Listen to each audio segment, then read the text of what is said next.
کہتے ہیں جی انجینئر صاحب قرآن و حدیث تو بیان کرتے ہیں لیکن نتیجہ غلط نکالتے ہیں. ایک نوی گل وچوں کو کڈی ہے, نتیجہ غلط. بھائی ایاک نعبد و ایاک نستعین کے بعد میں نے یہ نتیجہ تو نہیں نکالنا نا کہ سن فریاد پیرا دیا پیرا, یا باول حق بیڑا تک, یا معین الدین چشتی پار لگا دے کشتی, بڑی بڑی سرکار بڑی کھوٹی قسمت کر دے ہری, دادا صاحب کی گھوڑی. یہ نکلے گا نا. جو نتیجہ اچھل اچھل کے نکل رہا ہوتا ہے وہ مانتے نہیں ہے, کہتے ہیں نتیجہ غلط نکالتا ہے. بھائی جو لکھا ہوا ہے میں وہی مانتا ہوں. ایاک نعبد و ایاک نستعین, عبادت بھی اسی کی ہوگی, دعا بھی اسی سے مانگیں گے. یہاں نستعین سے مراد دعا والی مدد ہے. دوسری مدد آپ کر سکتے ہیں, امی سے روٹی مانگ سکتے ہیں, ہاں غوث پاک سے 2 بوتلیں نہیں نیسلے کی منگوا سکتے, وہ قبر میں ہے, باہر ہوں گے تو منگوا لیں. یہ ہے دعا. دعا صرف اللہ ہی سے. ظاہری اسباب کسی سے بھی, کافر سے بھی لے سکتے ہیں. وَتَعَاوَنُوا عَلَى الْبِرِّ وَالتَّقْوَى وَلَا تَعَاوَنُوا عَلَى الْإِثْمِ وَالْعُدْوَانِ. نیکی پرہیزگاری کے کاموں میں ایک دوسرے کی مدد کرو اور برائی میں الگ رہو. یہ ایک پورا ٹاپک ہے, اس کے اوپر میری ویڈیو دیکھیں. شیطانی توحید, شیطانی بابوں کا فتنہ. یہ شیطانی توحید ہے جس میں بزرگ بابے منی پیغمبر بنا کے پیش کیے جاتے ہیں اور پیغمبروں کو منی گاڈ بنا کے پیش کیا جاتا ہے. یہ شیطانی توحید ہے. رحمانی توحید یہ ہے کہ دعا صرف اللہ ہی سے بس. اور امام وہ جس کی قبر مدینے میں صلی اللہ علیہ وآلہ وسلم. یہ ہے رحمانی توحید. نتیجہ جناب یہ غلط نکالتا ہے. اس کا کوئی استاد اور مرشد نہیں ہے, یہ بھی انہوں نے کہا. میں مرشد اس کو بناؤں جو کہتا ہے کہ میں نے مدرسے کا ایک دن بھی منہ نہیں دیکھا, بابا جانی, اور کہتے ہیں میں نے 4 جماعتیں پڑھی تھی ایک سکول میں, دوسرے میں مجھے لے کے وہاں میں نے 4 پڑھی, پتہ نہیں وہی والی 4 ریپیٹ کی تھی یا مزید ایڈ کی تھی, یہ نہیں انہوں نے بتایا. تو چلیں ان کو جمع بھی کر لیں, پھر 8 بنتی ہیں, میٹرک پاس بھی نہیں. اور امیر اہل سنت ہے, مفتیوں کا بھی امیر ہے. اور تمہارا امیر اہل سنت نہ مدرسے کا منہ دیکھے, نہ سکول کی میٹرک کی ڈگری, اور مفتیا کا امیر. کہتے نہیں, وہ دیکھیں جو بات کرتے ہیں نا وہ بات دلائل کے ساتھ کرتے ہیں. دلائل سے مراد ان کے بابوں کے جو لکھے ہوئے ہیں, بار شریف میں ہے. انہیں حدیث بھی کو بیان کرنی ہوتی ہے نا تو کسی بابے کی کتاب سے بیان کرتا ہے. شرح الصدور شریف میں ہے, آگے حدیث ہوگی بخاری شریف کی. تو امیر اہل سنت. تو بھائی یہ قانون جو امیر اہل سنت کے لیے مانا ہے باقیوں کے لیے بھی مانو نا. ہم بھی قرآن و سنت کے دلائل کو آپ کے سامنے رکھتے ہیں, آپ ان دلائل کو لے کے چلو. یہ کیا کہنا کہ جی اس کا استاد نہیں, مرشد نہیں, ٹیچر نہیں, ڈگری نہیں, یہ پرانے وہی ڈھکوسلے ہیں. ڈگری تو خود دعوت اسلامی چل ہی اس کے اوپر رہی ہے. دعوت اسلامی میں نے بھی 10 سال گزارے, 10 سے 12 سال, میٹرک کی لائف سے لے کے انجینئرنگ یونیورسٹی سے فارغ ہونے تک. دعوت اسلامی کے ساتھ جب علماء بکس کا اظہار کرتے تھے تو اس وقت یہ خود دعوت اسلامی والے علماء کو بتاتے ہیں کہ جی دیکھیں یہ پوری امت کی ذمہ داری ہے. اور یہی وہ بات ہے جو تبلیغی جماعت والوں کو بھی سکھائی جاتی ہے. ان کو بھی ڈگری کا بڑا زام چڑھا ہوا ہے نا. حالانکہ جنید جمشید کے پاس کوئی ڈگری نہیں تھی, وہ ممبر پہ بیٹھا ہوتا تھا, مفتی نیچے بیٹھے ہوتے تھے, اس لیے کہ ان کے فرقے کی بات کر رہا تھا. ڈاکٹر ذاکر نائک کے پاس کوئی ڈگری نہیں, میڈیکل ڈگری ہے, ریلیجن کی کوئی ڈگری نہیں. قرآن وہ صحیح طریقے سے نہیں پڑھ سکتا, لیکن کہتے ہیں نہیں تقابل ادیان کا ماہر ہے جی. کیوں؟ ان کی منجی نہیں ٹھوکی. ہم بھی کہتے ہیں بالکل جو بھی قرآن و سنت کے مطابق بات کرے لے لینی چاہیے. کنتم خیر امۃ اخرجت للناس, یہ وہ آیت ہے جو رٹوائی بھی ہے دعوت اسلامی کو بھی تبلیغی جماعت کو. تم بہترین امت ہو جو لوگوں کے لیے نکالے گئے ان کے نفع کے لیے. تأمرون بالمعروف وتنہون عن المنکر وتؤمنون باللہ, نیکی کا حکم دیتے ہو, برائی سے روکتے ہو, اور اللہ پر ایمان رکھتے ہو جیسا کہ ایمان رکھنے کا حق ہے. یہ اس میں امپلائڈ ہے کیونکہ ایمان اسی کا کامل ہے جو لوگوں کو نیکی کی طرف بلائے گا اور برائی سے روکے گا. اگرچہ پریکٹیکلی یہ صرف نیکی کی طرف بلاتے ہیں, برائی سے روکتے کوئی نہیں ہے. اسی لیے کتاب کا نام فضائل اعمال رکھا ہوا ہے. صرف فضائل کے اوپر بات کرنا, آیت پڑھنا پوری, کام کرنا آدھا. تو اس کے تحت تو پوری امت دائی ہے. پھر بھی اگر کسی کو کوئی وہم رہ گیا تھا تو نبی علیہ السلام کی وہ حدیث بخاری میں, بلغوا عنی ولو آیہ, پہنچا دو میری طرف سے خواہ ایک آیت ہی کیوں نہ ہو.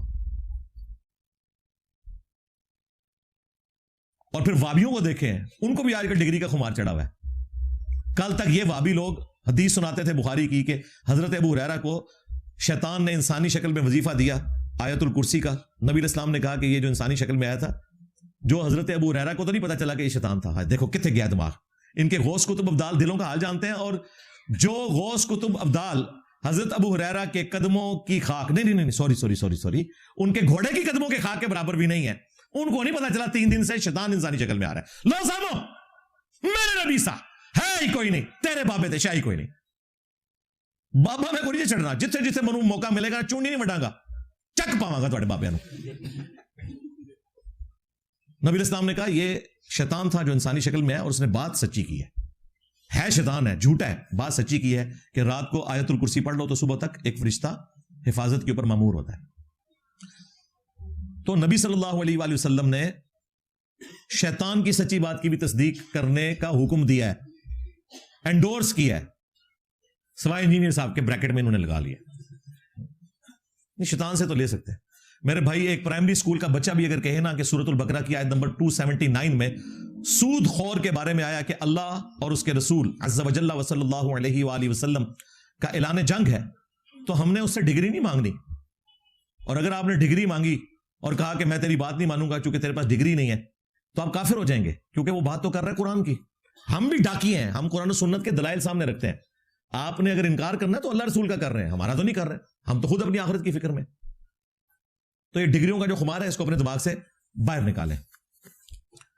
علمی پوائنٹ نمبر 4، ایک اور چٹکی کاٹنے کی کوشش کی. کہتا ہے یہ تو شفاعت کا منکر ہے. استغفر اللہ. جو شفاعت کا منکر، اس پہ اللہ کی لعنت، اللہ کے فرشتوں کی لعنت، تمام لعنت کرنے والوں کی لعنت. اوے ہم تمہارے بابوں کی شفاعت کے منکر ہیں، رسول اللہ کی شفاعت کے منکر نہیں ہیں. یا نبی صلی اللہ علیہ وآلہ وسلم کی دعا کی برکت سے جو شفاعت کا دروازہ کھلے گا، بخاری مسلم میں آیا، اس کے بعد فرشتے بھی شفاعت کریں گے، پیغمبر بھی شفاعت کریں گے، اللہ کے نیک بندے بھی شفاعت کریں گے. اس کے اوپر میری ویڈیوز کئی سال پہلے کی ریکارڈڈ ہے، ایک نہیں کئی ایک. ہم تمہارے بابوں کی شفاعت کے قائل نہیں ہیں جنہوں نے اپنے ناموں کے کلمے پڑھوائے، یعنی کہ چشتی رسول اللہ اور چاچو تھانوی رسول اللہ. کہتا جی کافروں والی آیات پڑھ پڑھ کے تو شفاعت کا انکار کرتا ہے. توبہ توبہ. کہتا جی وہ کافروں کی شفاعت نہیں ہوگی، مسلمانوں کی ہوگی. بھائی ہوگی، لیکن گستاخوں کی نہیں ہوگی. یہ ذہن میں رکھیے گا. اپنے گھر کی خبر لو. یہ ان کا طریقہ واردات ہوتا ہے، کسی کے اوپر الزام لگا دینا یہ شفاعت رسول کا منکر ہے. اور یہ جو ان کے پاس ٹوٹکا ہے نا کہ یہ آیات کافروں کے بارے میں، اس کے ذریعے انہوں نے پورے کے پورے قرآن پاک کو منسوخ کر دیا ہے. نعوذ باللہ. جو آیت آپ توحید کے اوپر پیش کریں کہتے ہیں کافروں کے بارے میں، بتوں کے بارے میں. طریقہ واردات ہے. اس کے اوپر میری کئی ویڈیوز ریکارڈ ہیں. ایک میں سیمپل کے طور پہ بتاتا ہوں. ایک موقع قرآن میں ایسا ہے کہ ان کے سارے عقیدے کو ختم کر دے گا، اور وہ عیسیٰ ابن مریم سے متعلق جو اللہ تعالیٰ نے گفتگو کی ہے سورۃ المائدہ کی آیت نمبر 75 اور 76. مل مسیح ابن مریم الا رسول، مسیح ابن مریم تو نہیں تھے مگر ایک رسول ہی. قد خلت من قبلہ الرسل، ان سے پہلے بھی کئی رسول گزر چکے ہیں. وَأُمُّهُ صِدِّيقَةٌ، اور ان کی ماں بھی ایک سچی عورت تھی. یعنی اللہ تعالیٰ کہہ رہا ہے کہ دونوں کی شان میں کوئی کلام نہیں ہے، اعلیٰ شان اللہ نے ان کو عطا کی تھی. لیکن کانا یاکلان الطعام، دونوں روٹی کھایا کرتے تھے، روٹی کھانے کے محتاج تھے. دیکھو ہم اپنی آیات کیسی کھول کھول کر بیان کر رہے ہیں، پھر ان کی طرف دیکھو کہ کہاں الٹے پھیرے جا رہے ہیں. قل اتعبدون من دون اللہ، اے نبی ان سے فرماؤ کیا تم اللہ کو چھوڑ کر ان کی پوجا کر رہے ہو؟ کن کی؟ عیسیٰ اور ان کی ماں. کیا وہ بت ہے؟ نہیں. من دون اللہ بھی کہہ دیا. یہ کہتے ہیں من دون اللہ بت ہوتے ہیں نا. توحید کی باری آئے گی تو پیغمبروں کو بھی جو کھڑا کرے گا تو اللہ تعالیٰ ان کے لیے بھی من دون اللہ کا لفظ استعمال کرے گا. کہتے ہیں نہیں، اس میں ہے کہ عبادت کرتے تھے کرسچن. ہم تو اپنے نبی کی عبادت نہیں کرتے، ہم تو کسی بابے کی عبادت نہیں کرتے. ہم کیا کہتے ہیں؟ آگے چل، آگے لکھا ہوا ہے کہ نہ وہ تمہارے کسی نقصان کے مالک ہیں نہ کسی نفع کے مالک ہیں، اور اللہ ہی سننے والا علم والا ہے. صرف عبادت کی نفی نہیں ہوئی، عیسیٰ اور ان کی ماں کے مشکل کشا ہونے کی بھی نفی ہوئی ہے. عیسیٰ کے جیسا ہے ہی کوئی نہیں، تیرے بابے تھے شاہی کوئی نہیں.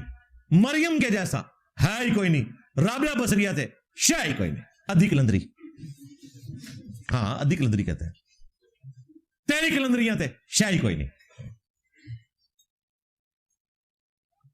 کافروں کے بارے میں ہے یہ، مسلمانوں کے بارے میں نہیں. بھئی قرآن جسے فٹ اسے گفٹ. خود یہی کرتے ہیں. ان کا کوئی اپنا فرقہ چھوڑ دینا تو کہتے ہیں بعد ذالک زنیم. قرآن میں ہے کہ اس کی اصل میں خطا ہے. خالد بن ولید کے والد کے بارے میں آیا تھا. دوبارہ بریلوی ہو جائے پھر ہلالی ہو جاتا ہے, پھر بریلوی چھوڑ جائے پھر آؤٹ آف ویڈ لاک ہو جاتا ہے. یہ انہوں نے تماشا بنایا ہے.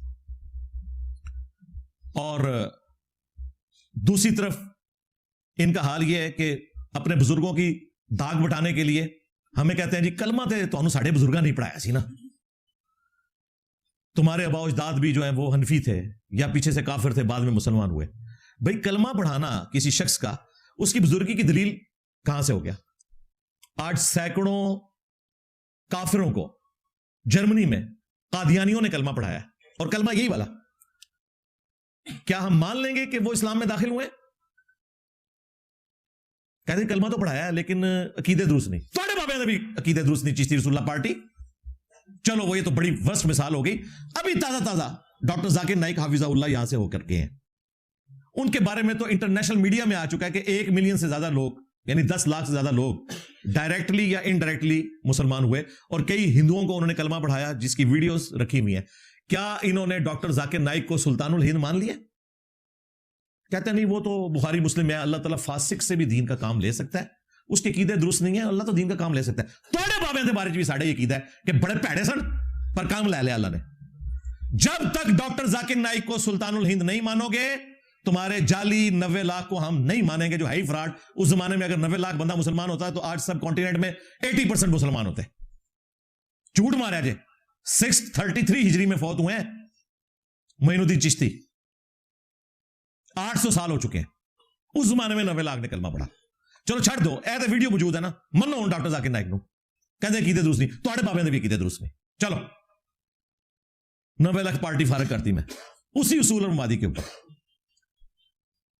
انجینئر صاحب کہتے ہیں نہیں میری ویڈیوز اتنے لوگ دیکھتے ہیں تو یہ کوئی حق پہ ہونے کی دلیل نہیں. واہ واہ, کل تک تو مزاروں پہ رش ہونا حق پہ ہونے کی دلیل تھی, آج ویڈیوز کا زیادہ لوگوں کا دیکھنا حق پہ ہونے کی دلیل نہیں ہے. بڑی اچھی بات ہے, ہم تو چاہتے ہیں کہ آپ ادھر ہی ہیں, ورنہ تو گرو نانک کے مزار کے اوپر بھی لوگ جاتے ہیں. یہ کوئی دلیل نہیں, واقعی دلیل قرآن و سنت کو ماننا ہے. ورنہ غلام احمد قادیانی دجال 1908 میں فوت ہوا, اس کی زندگی میں تو بمشکل ہزاروں لوگ اس کی گمراہی کا شکار ہوئے تھے, آج ان کی تعداد ملینز میں ہے. تو کیا اسے مقبولیت حاصل ہو گئی ہے؟ نہیں, دلیل قرآن و سنت ہے. یہ کوئی دلیل نہیں کسی کے ساتھ زیادہ لوگ اٹیچ ہوں, باوجود اس کے کہ تمہاری ویڈیوز تمہارے اپنے فرقوں کے لوگ بھی نہیں دیکھتے جب تک میری تصویر نہ لگاؤ. پھر بھی میں کہتا ہوں کہ ہماری ویڈیوز کا زیادہ لوگوں کا دیکھنا اس بات کی دلیل نہیں ہے کہ ہم حق پر ہیں. حق پہ ہونے کی دلیل قرآن و سنت ہے جو ہم پیش کر رہے ہیں, اور اسے اگر ہم حق پر نہ مانیں تو ہم خود منافق ہو جائیں گے.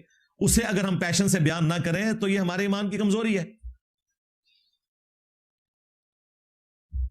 الحمدللہ سچائی ان کی پبلک قبول کر رہی ہے, اس کا غصہ پھر یہ اس انداز میں نکالتے رہتے ہیں.